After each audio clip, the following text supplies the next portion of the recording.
When I saw my daughter-in-law crying over a coffin that wasn't even meant to hold me yet, something cold slid down my spine. It was a simple wooden casket, rented for the afternoon. Nothing fancy, just polished pine and brass handles that reflected the soft yellow light of the funeral home. The smell of lilies was thick in the air, too sweet, almost suffocating. I remember thinking how strange it felt to be standing there, alive and breathing, watching people practice saying goodbye to me. The doctor had suggested the rehearsal. Better to be prepared, he'd said gently, his hands folded over my chart like he was holding something fragile. After the scare I'd had, heart failure, sudden, sharp as lightning through my chest, everyone thought it was a good idea. My son insisted. My sister agreed. Even the pastor nodded solemnly, as if rehearsing my death might somehow keep it at bay. So there I was, leaning on my cane, watching my family gather around a pretend version of my end. My daughter-in-law, Marissa, stood closest to the casket. Her hands were clasped tight in front of her, knuckles pale. At first, I thought she was just overwhelmed. Anyone would be, rehearsing a funeral for someone still standing 10 feet away. Then she started to cry. Not a quiet sniffle, not a polite dab at the eyes. She folded forward like something inside her had snapped. One hand gripping the edge of the coffin, the other pressed hard against her mouth to stifle a sob that refused to stay hidden. "Oh, Marissa," someone whispered. "She's taking it hard." I watched her shoulders shake, watched the tears drip onto the polished wood, and felt unsettled. Because her grief didn't feel like grief. It felt like panic. And standing there, surrounded by lilies and murmured prayers, I had no idea that those tears weren't about losing me. They were about losing what she thought she was about to gain. Before all of this, before the hospital machines and the whispered conversations in hallways, my life was quiet, predictable, built on routines that made the days feel steady and safe. I lived alone in the house I'd raised my son in, a modest 2-story place with creaky stairs and a kitchen window that caught the morning light just right. Every Sunday, I brewed coffees strong enough to wake the dead and sat at the table with my crossword puzzle, pencil tapping softly when I got stuck. My son, Daniel, used to stop by every Wednesday evening after work. We'd eat whatever I'd made, usually something simple like roasted chicken or stew, and talk about his job, the weather, nothing too heavy. Since he married Marissa 3 years ago, those visits became less frequent. Life gets busy, I told myself. Marriage changes things. Marissa was polite, always polite. She had a smile that came quickly and left just as fast. Perfect hair, perfect makeup, even on casual visits. She called me Mom, but the word never quite settled between us. It hovered, light and careful, like she was afraid to put too much weight on it. I tried to love her the way a mother-in-law should. I remembered birthdays, complimented her cooking, bit my tongue when my instincts whispered that something about her felt rehearsed. We were cordial, civil. That was enough, I thought. After my husband passed years ago, I'd learned not to ask for more than people could give. The heart attack changed everything. One moment I was folding laundry, the radio humming in the background, and the next I was on the floor, gasping like a fish pulled from water. The ambulance lights painted my living room red and blue, and I remember thinking, absurdly, that I hadn't dusted the bookshelf. In the hospital, everything smelled like antiseptic and warm plastic. Machines beeped softly around me, marking time in a language I didn't understand. Daniel sat by my bed, his face pale, his hand wrapped tight around mine. Marissa came later. She stood at the foot of the bed, eyes wide, lips pressed together. She didn't touch me, just nodded and said, "We were so worried," like she was delivering a line she'd practiced in the car. The doctors said I was lucky, that with medication and lifestyle changes, I could still have years ahead of me. That's when the conversations started. About wills, about making sure things are in order, about not leaving Daniel with stress if something happens suddenly. It all sounded reasonable, responsible. Marissa was the one who brought it up most often.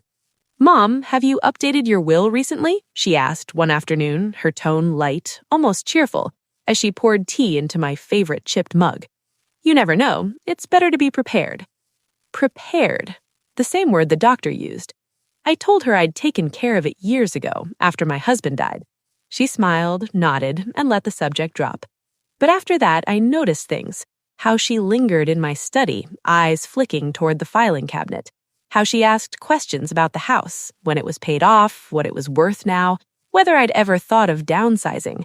How old is the roof? She asked, once, casually, as if making conversation. I shrugged. Old enough to creak in the rain. She laughed, but her eyes didn't. I told myself I was being suspicious, that illness makes you paranoid, that I was reading too much into harmless questions. After all, she cried at my funeral rehearsal. People who plan harm don't cry, do they? But as I watched Marissa that day, bent over a coffin meant for me, her tears falling too fast, too hard, a thought crept into my mind and refused to leave. What if she wasn't afraid of losing me? What if she was afraid of losing the version of my death she'd already planned? The pastor cleared his throat softly, bringing the room back into focus. Marissa straightened, wiping her face quickly, her composure snapping back into place like a mask. She turned, and our eyes met. For just a second, her expression shifted. Something raw, something calculating. Then she smiled at me. "I'm just so glad you're still here," she said, her voice trembling just enough to sound sincere. I smiled back, and for the first time since my heart failed me, I felt it beat hard, not with fear of dying, but with the quiet certainty that something in my family was deeply, dangerously wrong. After the rehearsal, everyone lingered in the funeral home parking lot, the late afternoon sun casting long shadows across the pavement. People spoke in hushed voices, as if death might overhear us and take offense if we laughed too loudly. My sister hugged me tight, her arms warm and familiar, and promised to call later. The pastor shook my hand with a solemn smile. Marissa stayed close to Daniel, her hand resting possessively on his arm. "You okay?" he asked her, concern etched across his face. She nodded quickly. "Yeah, just emotional, I guess." Her eyes flicked toward me for a split second before she looked away again. On the drive home, Daniel insisted on following me, just to make sure I got back safely. In my rearview mirror, I watched his familiar car trail behind mine, steady and loyal. It made my chest ache with love and something heavier, an unspoken fear that I was about to learn something that might fracture that loyalty forever. That night, sleep wouldn't come. The house felt different after the rehearsal, like the walls themselves had heard too much. The ticking of the old clock in the hallway seemed louder, more insistent. I lay in bed, staring at the ceiling, replaying Marissa's sobs over and over in my mind. They hadn't sounded like grief. They'd sounded like someone watching a door slam shut. The next morning, I woke early and made coffee, the smell rich and grounding. I carried my mug into the study and sat at the desk my husband had refinished years ago. Sunlight filtered through the blinds, illuminating dust motes that floated lazily in the air. I hadn't planned on looking through my paperwork, but my hands moved on their own. The filing cabinet hummed softly as I pulled open the drawer labeled Legal. Inside were neatly organized folders: will, insurance, property deeds, everything exactly where it should be. Except something was off. My will folder looked disturbed. The papers weren't aligned the way I kept them. A corner bent where I knew I hadn't bent it. My heart thudded. I told myself not to jump to conclusions, that Daniel might have glanced at it, worried about me, that I was being foolish. Still, I sat there, flipping through the pages slowly. Nothing was missing, but something had been added. Tucked behind the original will was a photocopy, clean, crisp, unmistakably new. It wasn't signed, but it was detailed, painfully detailed. It outlined a revised distribution of my assets: the house, my savings, my late husband's investments. Nearly all of it funneled into a trust controlled by Daniel and Marissa. My mouth went dry. The language was clinical, professional. Someone had gone to the trouble of drafting this properly. It wasn't a casual thought. It was a plan. I stared at the document until the words blurred, my pulse loud in my ears. The realization settled slowly, like cold fog rolling in. This wasn't concern. This was preparation. My hands trembled as I put the papers back exactly as I'd found them. I closed the drawers softly, as if the cabinet itself might accuse me of snooping. For the rest of the day, I moved through my routines like a ghost. I folded laundry, watered the plants, and watched the afternoon news without absorbing a word. Every smile Marissa had ever given me replayed in my mind, rearranged in this new, unsettling light. Had she always been counting? That evening, Daniel called.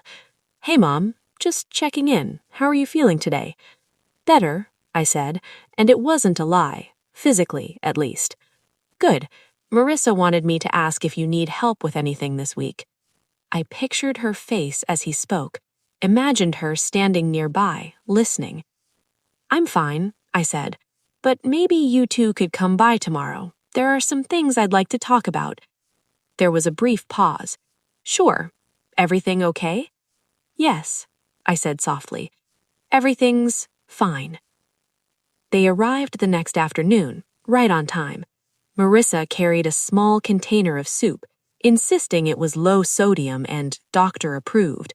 She set it on the counter with a practiced smile. We sat in the living room, sunlight spilling across the rug. I offered tea. Daniel accepted. Marissa declined, folding her hands neatly in her lap. I didn't accuse. Not yet. Instead, I asked questions. "What made you think of the funeral rehearsal?" I asked Daniel, keeping my tone gentle. He shifted slightly. "I just wanted to be prepared, Mom. After what happened, it scared me." I nodded. "Of course. And the talk about updating my will, where did that come from?" Marissa answered before he could. "We just want to make sure your wishes are honored. No confusion later." Her voice was smooth, confident. I looked at her, really looked at her. The careful posture, the measured breathing, the way her eyes flicked to Daniel, gauging his reactions. "And what do you think my wishes are?" I asked. She smiled. "That your family is taken care of." The answer was vague, safe. I leaned back in my chair. "I found a draft of a new will in my study this morning." The room went still. Daniel's head snapped toward Marissa. "What?" Her face drained of color so fast it was almost impressive. I don't know what you're talking about." "Don't," I said quietly. "Please, not now." Daniel stood up, his voice rising. "Marissa, what is she talking about?" She looked at him, eyes glossy. "I was just planning, in case something happened." "Without telling me?" he asked. "I didn't want to worry you, and I didn't want to upset your mother." The irony almost made me laugh. I watched my son struggle, love and disbelief wrestling across his face. Part of me wanted to protect him, to soften the blow, but another part of me knew this was only the beginning, because that draft will wasn't the only thing Marissa had prepared, and soon I would learn exactly how far she was willing to go to make sure I ended up in that coffin she cried over.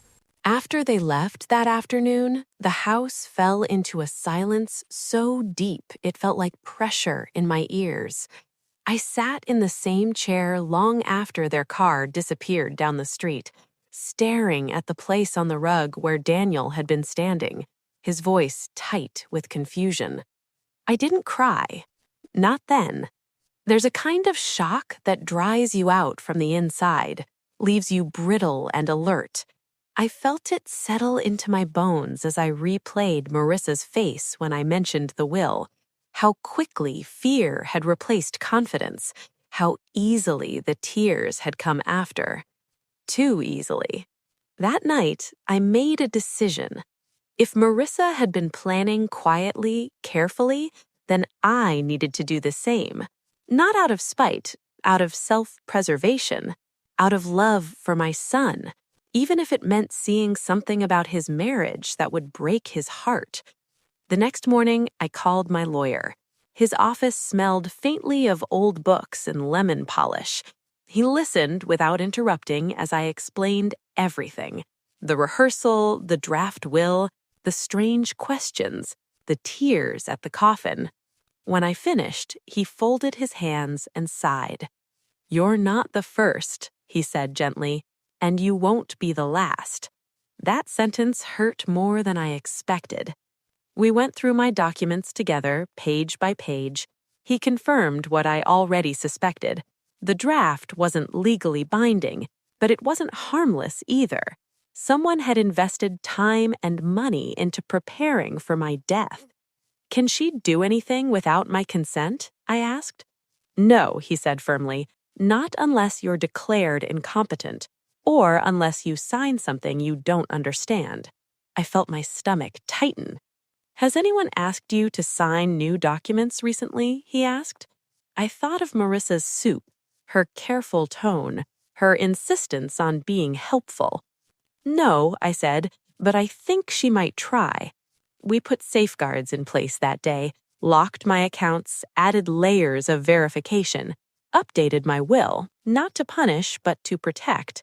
I made my intentions unmistakably clear and legally airtight. And then, at my lawyer's suggestion, I did something else. I told no one. Not Daniel, not my sister, not a single soul.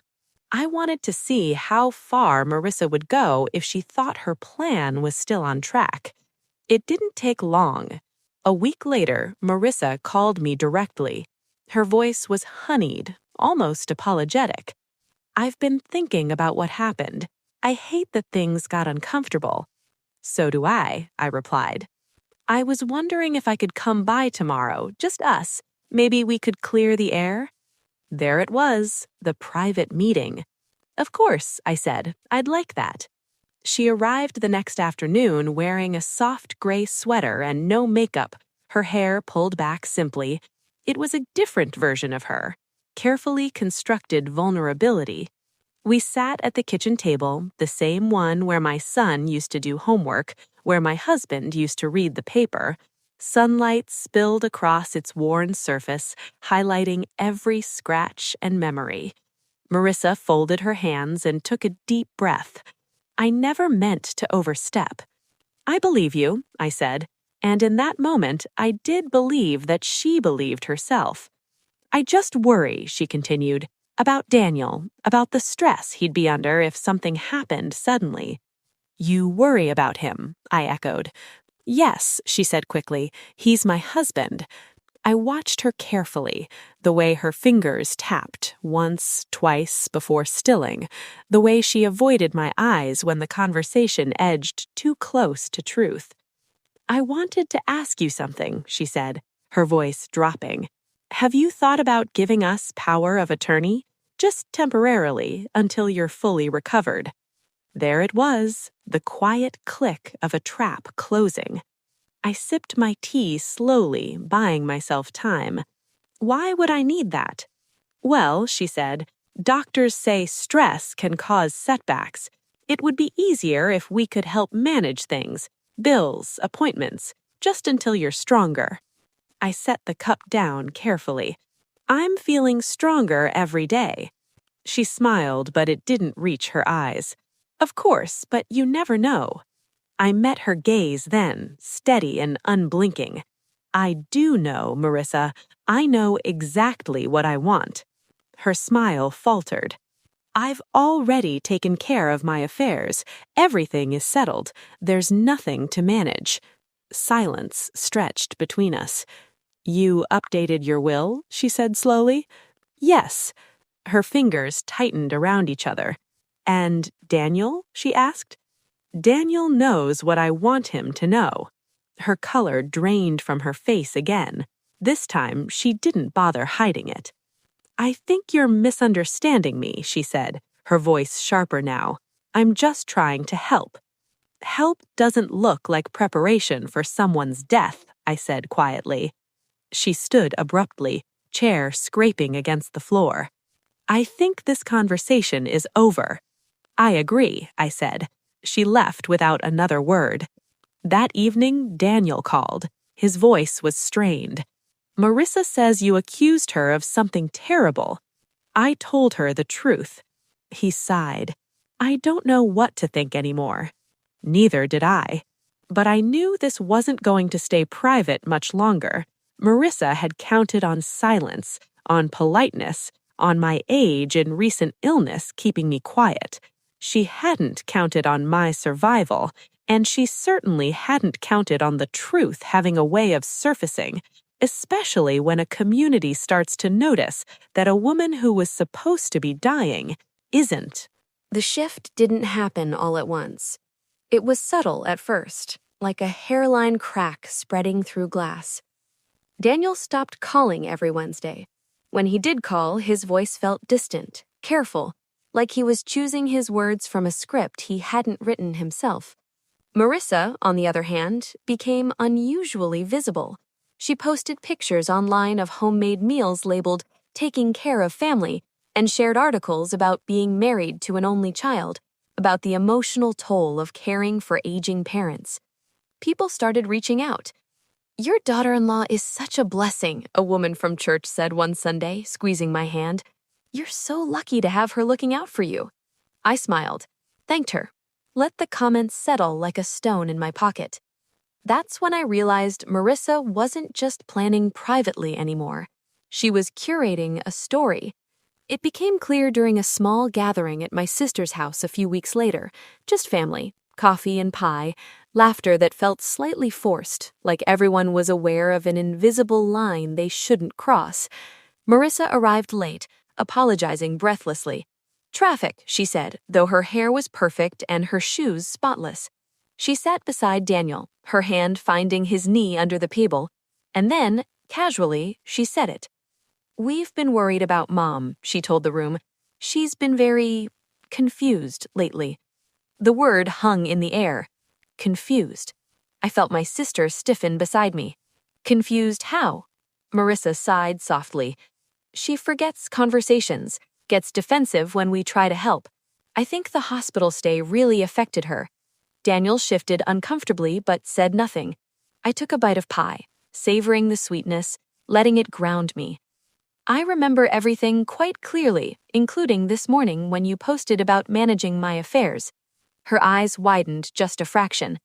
"I didn't mean—" "You meant exactly what you said, just not where I could hear it." The room fell quiet. My sister cleared her throat. "Is everything okay?" "Yes," I said. "It is now." Marissa smiled tightly. "I think maybe we should talk about this privately." "We already did. You asked for power of attorney. I said no." Daniel looked up sharply. "You did?" She turned to him, panic flickering across her face. "I was just asking hypothetically." "No," I said. "You weren't."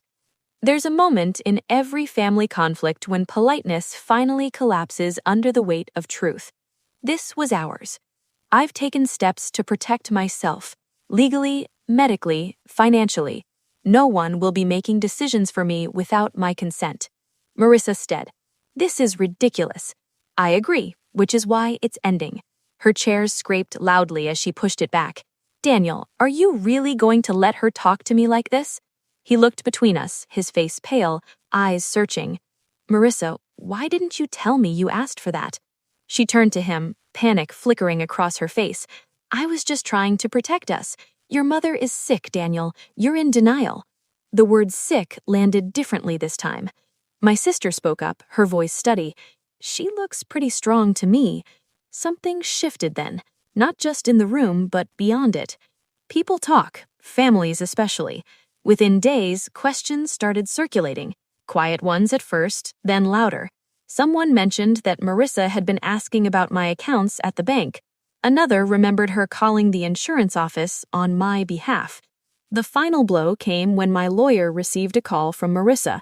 She'd asked about expediting changes in case of sudden decline. He told her no, and then he told me. I didn't confront her after that. I didn't need to. The truth had begun doing its own work. Daniel came over alone one evening, eyes red-rimmed, shoulders slumped. He sat at my kitchen table, the same one that Marissa had tried to corner me weeks earlier. "She showed me messages," he said quietly. "Emails, drafts, plans." I closed my eyes. "She said she was just being practical," he continued, "but it doesn't feel that way." I reached across the table and took his hand. "I never wanted to hurt you." "I know," he whispered. "I just didn't want to see it." That night, he didn't go home. Marissa called, then texted, then showed up at my door, her composure finally cracked. "You ruined everything," she hissed when I refused to let her inside. "No," I said through the door. "You did." She left in tears, and for the first time since that funeral rehearsal, I felt something loosen in my chest. Not fear, not anger, but relief. Because the coffin she cried over was never meant for me. It was meant for the control she thought she'd have over my life, and that was finally, irrevocably gone. The aftermath wasn't loud. There were no shouting matches in the street, no dramatic scenes at family gatherings. What followed was quieter, and in some ways more painful. Marissa moved out within a week. Daniel told me over the phone, his voice low, like he didn't trust the words to stay steady if he raised them. She packed while I was at work, left the key on the counter. I pictured it easily, her careful hands folding clothes with precision, the way she liked everything neat, controlled, exactly where she could find it again. "Where did she go?" I asked. "Her sister's," he said, "for now." He came by later that evening. He looked older somehow, like the weight of understanding had settled into his bones. We sat on the porch as the sun dipped low, cicadas humming in the trees. "I keep thinking about that rehearsal," he said suddenly. "The way she cried." I nodded. "So do I." "I thought it meant she loved you," he said, his voice cracked. "I thought it meant she loved our family." I reached for his hand. "Sometimes people cry because they're losing something they counted on." He stared out at the yard. How did I miss it? "You didn't want to see it," I said gently. "That doesn't make you weak, it makes you human." The truth, once spoken, had a way of traveling on its own. At church, the looks changed first. The warm smiles grew cautious. Conversations paused when I approached, then resumed with careful politeness. Someone asked me outright if everything was okay between Daniel and Marissa. "Yes," I said, "it's being handled." At the grocery store, a woman from Marissa's Bible study cornered me near the produce aisle. "She's been under a lot of stress," she said pointedly. "You know how hard it is to care for someone who's ill." I met her eyes calmly. "I do. I've been caring for myself quite well." Word reached the bank, then the insurance office. My safeguards held. Every attempt Marissa had made left a small paper trail. Nothing criminal, but enough to paint a clear picture of intent. The public consequence wasn't humiliation, it was clarity. People stopped praising her so loudly. They stopped calling her a saint. They started asking questions she couldn't answer without changing her story. Daniel filed for separation. He didn't tell many people why. He didn't need to. The truth lived in the spaces he no longer filled for her, in the absence of her arm on his, in the way he showed up alone to family dinners. Marissa tried one last time. She sent me a letter. It arrived in a pale blue envelope, her handwriting precise and familiar. I sat at my kitchen table and opened it slowly, bracing myself. She wrote about fear, about growing up with nothing, about watching her own mother struggle and promising herself she'd never be powerless again. She said she never meant to hurt anyone, only to make sure she and Daniel would be secure. "I didn't think you'd survive," she wrote, "and when you did, I panicked." The words sat heavy in my chest. I folded the letter and placed it in the drawer with the rest of the documents, not as evidence, not as ammunition, but as a reminder. Fear explains behavior. It doesn't excuse it. I didn't respond. Instead, I focused on healing, Real healing, the kind that isn't about mending relationships at any cost, but about rebuilding trust with yourself first. I went to my appointments, walked every morning, slow and steady, the air cool against my face. I replanted the garden my husband used to tend, my hands deep in the soil, grounding myself in something that grows honestly. Daniel started coming by again on Wednesdays. At first, he was quiet. Then, little by little, he talked about grief, about guilt, about the version of his marriage he thought he had. I listened. I didn't say, "I told you so." Love doesn't need to prove it was right. One afternoon, months later, we passed the funeral home on the way to lunch. He glanced at it, then back at me. I still can't believe we were there. "I can," I said softly. "It taught me something." "What's that?" I said that being alive isn't just about breathing, it's about staying awake. He nodded. The house feels like mine again now, not just because the locks are secure or the peepers are in order, but because I trust my instincts again. I don't dismiss the quiet warnings. I don't confuse politeness with safety. Sometimes I think back to Marissa, bent over that coffin, crying for a future she thought was guaranteed. And I don't feel anger anymore. I feel gratitude, because her tears opened my eyes while I still had time to act, while I was still here. Life has a way of settling after a storm.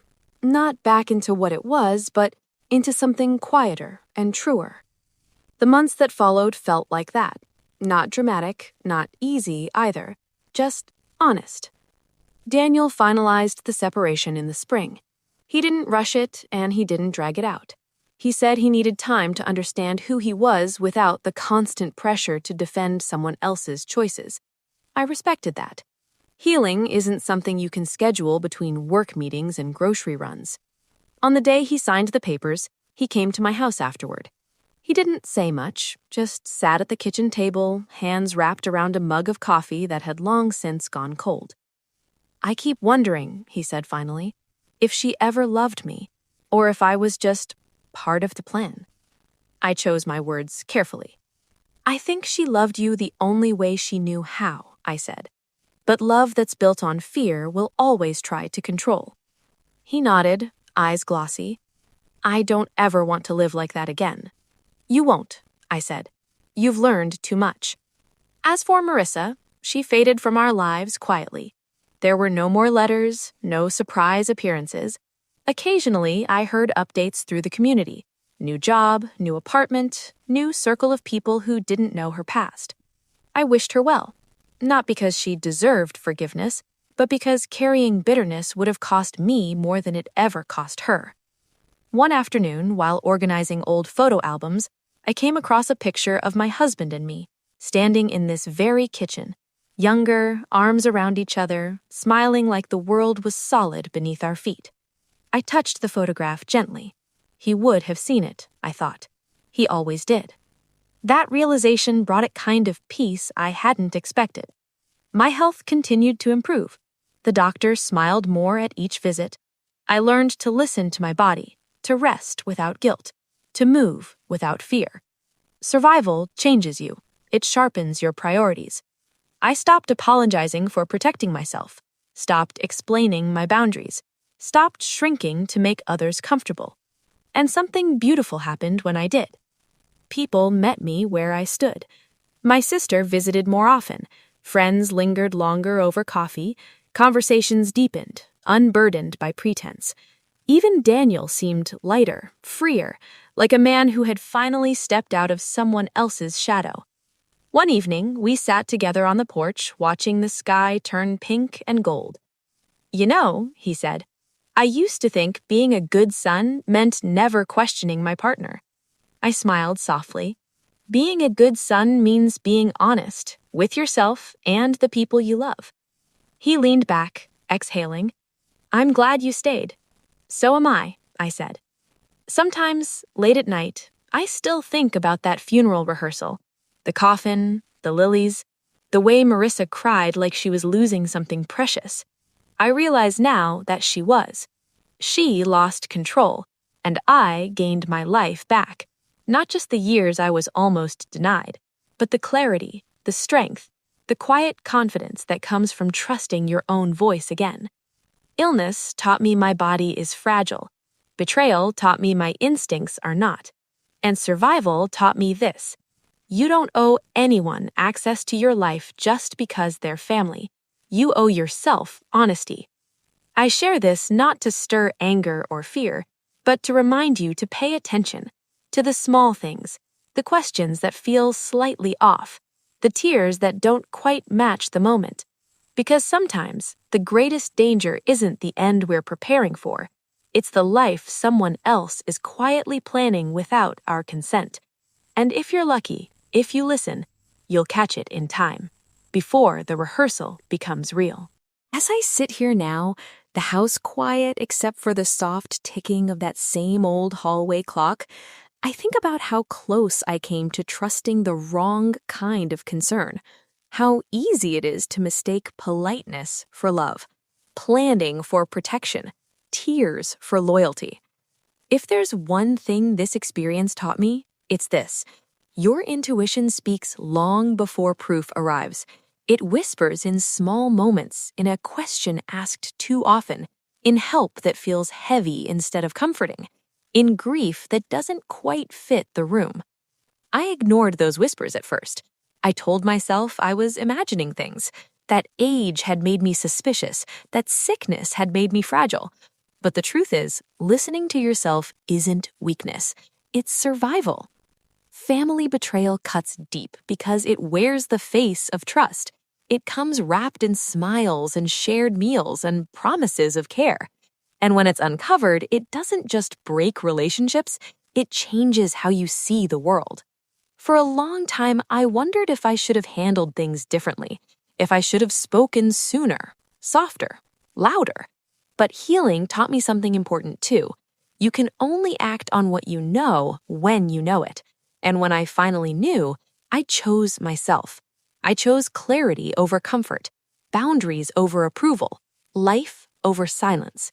If you're listening to this and something feels familiar, if there's a quiet unease you've been brushing aside, I hope my story gives you permission to pause, to ask questions, to protect what's yours without guilt. So I'll leave you with this. If someone cried at your funeral rehearsal and you were still alive to see it, would you look closer? Would you trust your instincts? Or would you keep pretending everything was fine? Tell me what you would have done. I read every comment. And if stories like mine matter to you, stories about truth, betrayal, and finding your strength, please like, subscribe, and support this channel. Because sometimes surviving isn't the end of the story. Sometimes it's the beginning.